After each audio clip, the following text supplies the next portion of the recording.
उस स्थान पर उसे कोई नहीं दिखाई पड़ा। वो आसपास अपने स्वामी चकवा की तलाश करने लगी।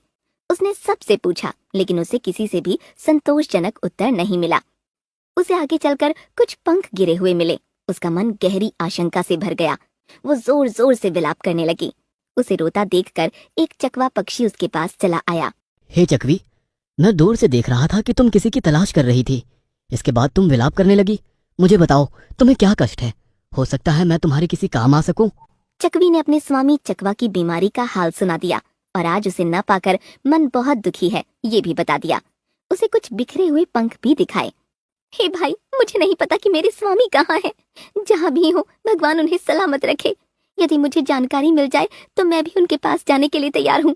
हे बहन, तुमने मुझे भाई कहा है। तुम चिंता मत करो।